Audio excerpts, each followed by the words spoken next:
حالات میں یہ سہولت اللہ تعالیٰ نے دی ہے اور حضرت صلی اللہ علیہ وسلم کی سنت سے ثابت ہے، اس لیے جمع کی جاتی ہیں نمازیں. لیکن مستقل کسی کو یہ عادت نہیں بنا لینی چاہیے. جلسہ کے پروگرام تو تمام ہی روحانی ترقی اور جلا پیدا کرنے کے لیے ہیں. ان دنوں میں تو ہر شامل ہونے والا یہ محسوس کر رہا ہوتا ہے کہ ایک خاص روحانی کیفیت اس پر ہے، بلکہ کئی لوگوں کو اللہ تعالیٰ یہ نظارہ بھی دکھاتا ہے کہ گویا نور کی بارش ہو رہی ہے. یہ اس لیے کہ سب کچھ ہی خدا تعالیٰ کی رضا کی خاطر ہو رہا ہوتا ہے. بس جو کوئی بھی اس جلسے میں نیک نیت لیے ہوئے شامل ہوتا ہے وہ اللہ تعالیٰ کے فضلوں کا مشاہدہ کرتا ہے.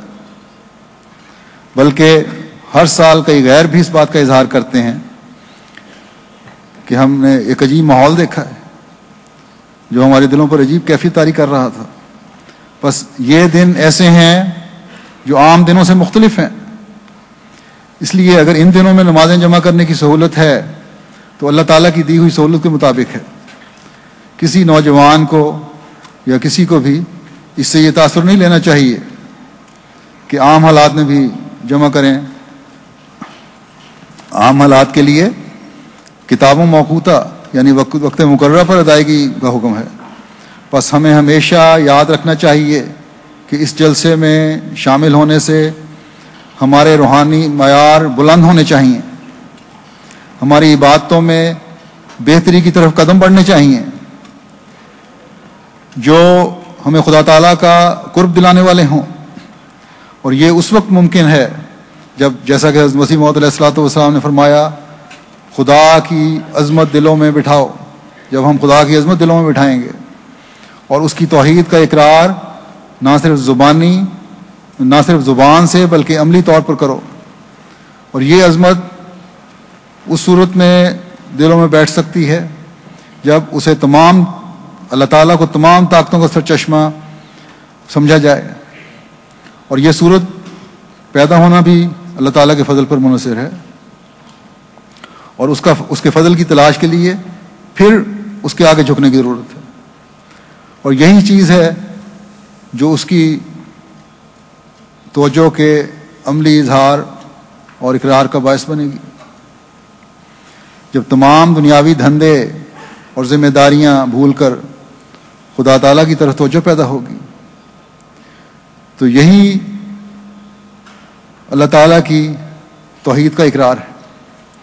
اس بات کی طرف توجہ دلاتے ہوئے اللہ تعالیٰ فرماتا ہے کہ یا ایھا الذین آمنوا لا تلھکم اموالکم ولا اولادکم عن ذکر اللہ. اے مومنو، تمہیں تمہارے مال اور تمہاری اولادیں اللہ تعالیٰ کے ذکر سے غافل نہ کریں. بس اس غفلت سے بچنا ہی توحید کے حقیقی اقرار کا ذریعہ بناتا ہے. حضرت مسیح موعود علیہ السلام فرماتے ہیں جب تم یہ عملی اقرار کرو گے تو اللہ تعالیٰ بھی عملی طور پر اپنا لطف احسان تم پر ظاہر کرے گا. اللہ تعالیٰ قرآن شریف میں فرماتا ہے فاذکرونی اذکرکم، کہ تم مجھ سے یاد رکھو میں تمہیں یاد کرتا رہوں گا. بس اللہ تعالیٰ اپنے بندوں کو بغیر جزا کے نہیں چھوڑتا بلکہ پھر اپنے لطف و احسان کا اظہار کرتا ہے. بندہ تو اللہ تعالیٰ کی عبادت اور ذکر سے اسے یاد کرتا ہے، اور اللہ تعالیٰ کا یاد کرنا کیا ہے؟ یہی کہ وہ اپنے بندے کو ان انعامات سے نوازتا ہے جو اللہ تعالیٰ اپنے بندوں کے لیے ضروری سمجھتا ہے.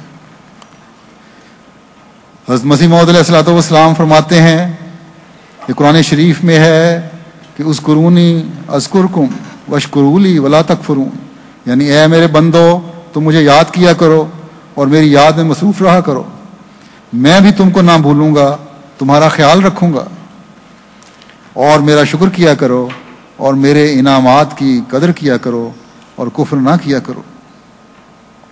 اس آیت سے صاف معلوم ہوتا ہے کہ ذکر الہی، آپ فرماتے ہیں کہ اس آیت سے صاف معلوم ہوتا ہے کہ ذکر الہی کے ترک اور اس سے غفلت کا نام کفر ہے. بس جو دم غافل وہ دم کافر والی بات صاف ہے.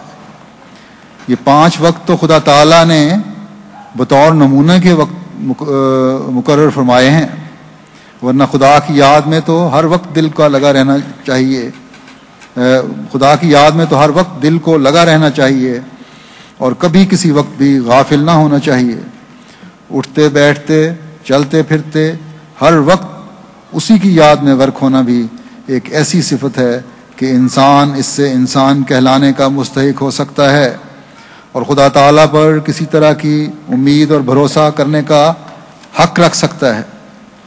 بس ہمیں عبادتوں اور ذکر اللہ کے وہ معیار حاصل کرنے کی کوشش کرنی چاہیے جو ہمیں ہر دم اللہ تعالیٰ کے قرب میں بڑھاتے رہیں۔ پھر تقوی کے حصول کے لیے حضرت مسیح موعود علیہ الصلوۃ والسلام نے ہمیں حقوق اللہ کی ادائیگی کے بعد حقوق العباد کی ادائیگی کی طرف توجہ دلائی ہے۔ فرمایا کینہ وری سے پرہیز کرو، اور پھر یہی نہیں کہ کینے سے بچو، بلکہ فرمایا ہر ایک سے سچی ہمدردی سے پیش آؤ۔ اب جو اپنے ہیں، جماعتی طور پر بھائی بھائی ہیں، ان سے تو کسی کینے اور نقصان پہنچانے کا سوال نہیں اور نہ ہونا چاہیے۔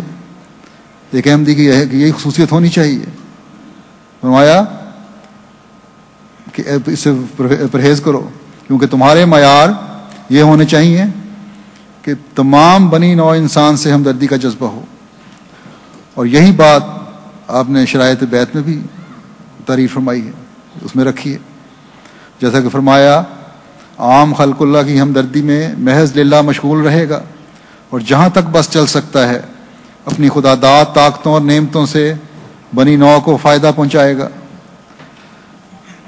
ہمدردی اس وقت تک نہیں ہو سکتی جب تک دل ہر طرح کی قدورتوں اور کینوں سے پاک نہ ہو۔ غیروں سے اس ہمدردی کا اس قدر حکم ہے تو اپنوں سے تو اس سے بڑھ کر ہمدردی ہونی چاہیے۔ ایک حدیث میں آتا ہے حضرت صلی اللہ علیہ وسلم نے فرمایا کہ ایک دوسرے سے بغض نہ رکھو، حسد نہ کرو، بے رخی اور بے تعلقی اختیار نہ کرو، باہمی تعلقات نہ توڑو، بلکہ اللہ تعالیٰ کے بندے اور بھائی بھائی بن کر رہو۔ کسی مسلمان کے لیے یہ جائز نہیں کہ وہ اپنے بھائی سے 3 دن سے زیادہ ناراض رہے اور اس سے قطع تعلق کرے، اور یہ اللہ تعالیٰ کے اس حکم کے مطابق ہے۔ حدیث جو ہے اس کی تلاوت بھی کی گئی ہے، جس میں اللہ تعالیٰ فرماتا ہے کہ وَاعْتَصِمُوا بِحَبْلِ اللَّهِ جَمِيعًا وَلَا تَفَرَّقُوا، کہ اللہ تعالیٰ کی رسی کو سب مل کر مضبوطی سے پکڑ لو اور پراگندہ مت ہو۔